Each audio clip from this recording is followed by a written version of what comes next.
تو نجران کے عیسائیوں کے ساتھ جو رسول اللہ صلی اللہ علیہ وسلم کا رویہ تھا، میں آج اس کو بیان کر رہا ہوں آپ کی خدمت میں، کہ رسول پاک صلی اللہ تعالی وسلم نے انتہائی نرمی کے ساتھ مسجد میں بیٹھے ہوئے تھے، ان کی نماز کا ٹائم ہو گیا، حضور نے ان کو اجازت دی اب مدینہ شریف جائیں نا تو ہم نماز پڑھتے ہیں جنوب کی طرف منہ کر کے، یہاں منہ کرتے ہیں مغرب کی طرف، وہاں جنوب کی طرف قبلہ ہے، اور نبی پاک صلی اللہ تعالی علیہ وسلم کا روضہ مبارک مشرق کی جانب ہے۔ انہوں نے کیا کیا کہ نبی پاک موجود تھے، صحابہ موجود تھے، انہوں نے کھڑے ہو کے مشرق کی طرف منہ کر کے نماز پڑھنا شروع کر دیا۔ حالانکہ اگر آپ جائیں نا مسجد قبلتین، تو مسجد قبلتین میں بھی جو مسجد اقصیٰ کی سمت ہے وہ شمال بنتی ہے، جنوب نہیں بنتی، یعنی مشرق نہیں بنتی۔ نبی پاک صلی اللہ علیہ وسلم کے جب تحویل قبلہ ہوا تو حضور مصلی پر اس طرح کھڑے ہو کے وہاں پرلی طرف کو منہ کر کے نماز پڑھا رہے تھے، تو اللہ تعالیٰ نے اجازت دے دی فَلَنُوَلِّيَنَّكَ قِبْلَةً تَرْضَىٰ، کہ ہم پھیر دیں گے قبلے کو جدھر آپ کی رضا ہوگی۔ تو آپ نے 2 رکعتیں پڑھائیں تو وہاں سے آپ چلے، اور بتایا نہیں صحابہ کو کہ بھی قبلہ بدل گیا ہے۔ نماز کی حالت میں اللہ تعالیٰ نے رسول اللہ کو اس بات کی اطلاع دی، حضور وہاں سے چلے، مصلی چھوڑا اور لوگوں کے بیچ میں سے نہیں آئے، بلکہ اوپر سے آتے آتے آتے آتے اس طرف پچھلی طرف آ کے تو آپ نے منہ کیا خانہ کعبہ کی طرف کو، بالکل اپوزٹ سائڈ تھی۔ جب منہ کیا، کہتے ہیں جب رسول پاک نے پہلا مصلی چھوڑا، اس وقت سے لے کر دوسرے مصلی تک آنے تک رسول اللہ صحابہ کا قبلہ تھا، کہ صحابہ کرام وہ اپنی نماز میں رسول پاک کی طرف پھرتے گئے، جدھر جدھر حضور جا رہے ادھر ادھر صحابہ کرام نے اپنی رخ کر لیے۔ پھر رسول پاک صلی اللہ علیہ وسلم نے ادھر خانہ کعبہ کی طرف منہ کیا، تو یہ ہے تحویل قبلہ، اور یہ منہ کرتے تھے مشرق کی جانب، وہاں مدینہ پاک میں نماز پڑھی انہوں نے، رسول پاک نے ان کے ساتھ گفتگو کی، اور جب گفتگو کی انہوں نے حضرت عیسیٰ علیہ السلام کے بارے میں کہا کہ وہ اللہ کا بیٹا ہے۔ دلیل کیا ہے؟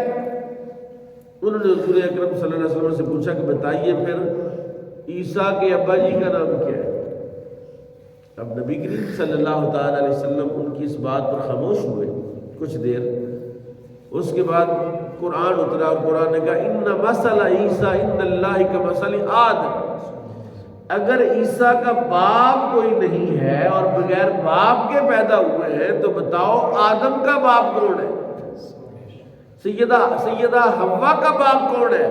اگر اس وجہ سے اللہ کا بیٹا کہتے ہو تو پھر آدم بھی اللہ کے بیٹے ہوئے، حضرت حوا بھی اللہ کی بیٹی ہوئی۔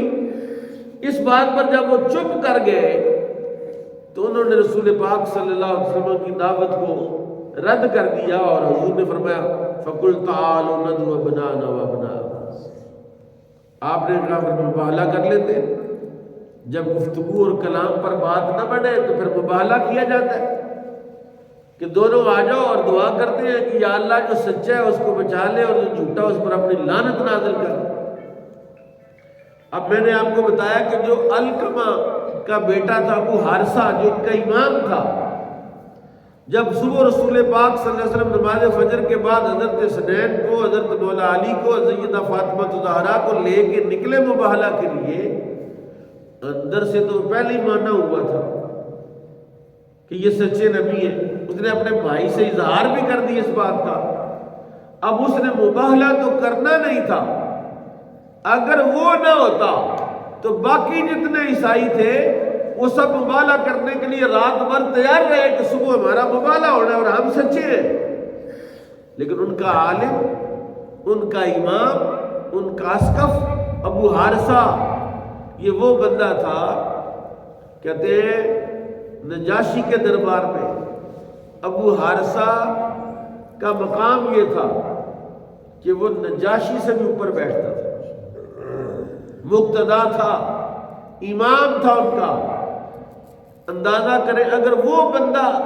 صدق کے دل سے اللہ کا خوف دل میں رکھ کے رسول اللہ پر ایمان لے آتا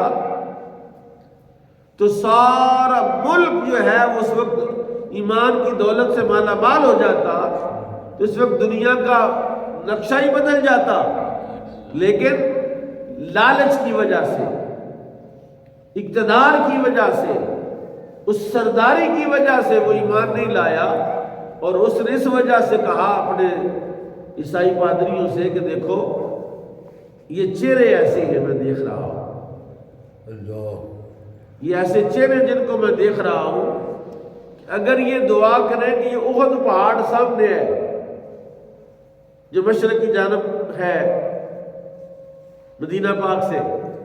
اگر یہ دعا کریں یا اللہ احد پہاڑ یہاں سے اٹھا کے یہ مغرب کی جانب کر دے تو اللہ پہاڑ کو بھی منتقل کر دے گا، یہ ایسے چہرے ہیں، لہذا ان کے ساتھ تم مباہلہ نہ کرو۔ انہوں نے کہا جناب ہم نے مبالغہ بھی نہیں کرنا۔ رسول پاک نے فرمایا پھر تمہارے خلاف جہاد ہوگا، یا تلوار ہے یا کلمہ ہے۔ انہوں نے کہا ایک تیسری صورت آپ خود بیان کرتے ہیں کہ ہم اپنے دین پر رہیں گے، ہمارے عبادت خانے نہیں گرائے جائیں گے، زبردستی مسلمان نہیں کیا جائے گا، ہم جزیہ آپ کو دیں گے، فدیہ دے دیں گے، آپ کو ٹیکس دینے کے لیے تیار ہے، آپ ہمیں مارے نہیں، زبردستی مسلمان نہ کریں۔ حضور پاک صلی اللہ علیہ وسلم یہ معاہدہ